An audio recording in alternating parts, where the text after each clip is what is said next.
اب حضرت عمار بن یاسر کو میرے نبی کے غلاموں آگ پر لٹایا جاتا ہے. یہ کوئی قصہ کہانی نہیں ہے. سنیں ان لوگوں نے دین کے لیے کتنی قربانیاں دی ہیں.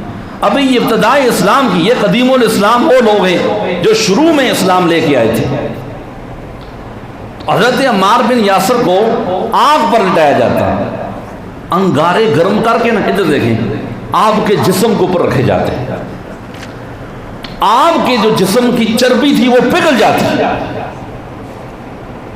تو ایک دن لوہے کو گرم کر کے آپ کے جسم کو داغا جاتا ہے. تو ایک دن حضور کا وہاں سے گزر ہوا، سرکار نے دیکھا کہ عمار کو انگاروں کو پلٹایا جا رہا ہے، جلایا جا رہا ہے. تو میرے مصطفیٰ کریم رؤوف الرحیم صلی اللہ علیہ وآلہ وسلم نے وہاں جو جملے ارشاد فرمائے وہ بڑے قابل غور ہیں. سرکار نے دیکھا نا جب عمار کے جسم کے اوپر ظلم و ستم کیا جا رہا ہے، انگارے گرم کر کے آپ کے جسم کے اوپر رکھے جا رہے ہیں، آپ کو ان کو اوپر لٹایا جا رہا ہے.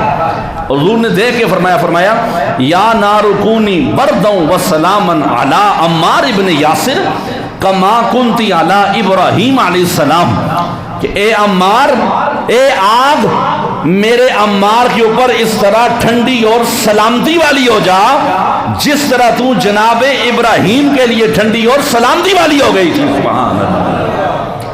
حضرت عمار کہتے ہیں اللہ کی قسم اس کے بعد مجھے محسوس نہیں ہوتا تھا کہ مجھے آگ جلا رہی ہے یا نہیں جلا رہی.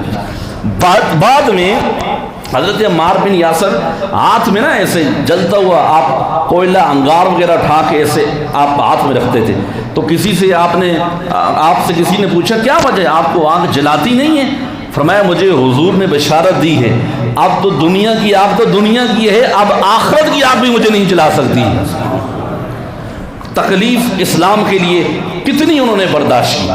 اب احباب ذی وقار، ایک وقت آیا، آپ کو پتہ ہے اب ایمان دیکھیں نا کس قدر ان لوگوں کا ایمان مضبوط تھا. حضرت عمار بن یاسر کو پانی کے اندر غوطے لگائے جاتے، ڈبویا جاتا، طرح طرح کی تکلیف دی جاتی. تو ایک وقت ایسا آیا، اتنی تکلیف آپ کو دی گئی کہ برداشت سے باہر ہو گئی. اور کہنا کیا چاہتا تھا ابو جہل کہ صرف یہ منہ سے کلمہ کفر کہہ دے، اور اتنی سخت تکلیف میں آپ مبتلا تھے کہ آپ کے منہ سے کلمہ کفر نکل گئے. توجہ چاہتا ہوں. تو جو ہی حضرت عمار کے منہ سے کلمہ کفر نکلا، کچھ لوگ دوڑ کے حضور کے پاس آئے، یا رسول اللہ عمار تو کافر ہو گیا ہے. کیا عمار تو کافر ہو گیا، عمار دائرہ اسلام سے خارج ہو گیا، اس نے کلمہ کفر کہہ دیا. میرے مصطفیٰ نے فرمایا کلا کلا کلا کلا. سرکار نے جملہ فرمایا نہیں ایسا نہیں ہو سکتا، تم کہہ رہے ہو عمار کافر ہو گیا، اللہ کی قسم جو سر سے لے کر پاؤں تک ایمان سے بھرا ہوا شخص ہے وہ کیسے کافر ہو سکتا ہے. اتنا نہیں، جو جملے حضور نے فرمایا او لوگو تم کہتے ہو عمار کافر ہو گئے، ادھر دیکھیں، فرمایا باقیوں کا ایمان ان کے دل میں موجود ہوتا ہے، باقیوں کا ایمان دل میں ہوتا ہے.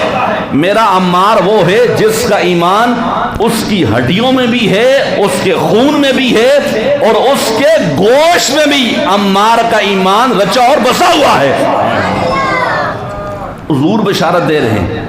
تھوڑی دیر کے بعد حضرت عمار بن یاسر روتے ہوئے ہیں، آنکھوں سے آنسو جاری ہے.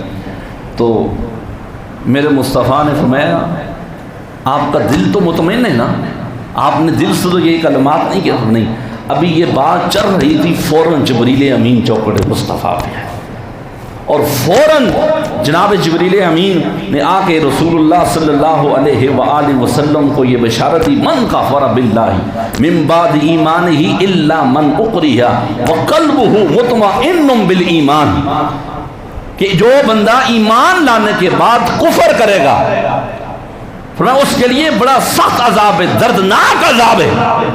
آگے امام الانبیاء نے فرمایا مار، ابھی جبریل نے آ کے یہ خوشخبری دی، ہاں اگر اس کو مجبور کیا جائے، مارا پیٹا جائے، ظلم و ستم کیا جائے، پھر اس کی زبان سے کوئی کلمہ کفر نکل جاتا ہے، لیکن دل سے وہ مطمئن ہے، دل سے ایمان کا اقرار کر رہا ہے.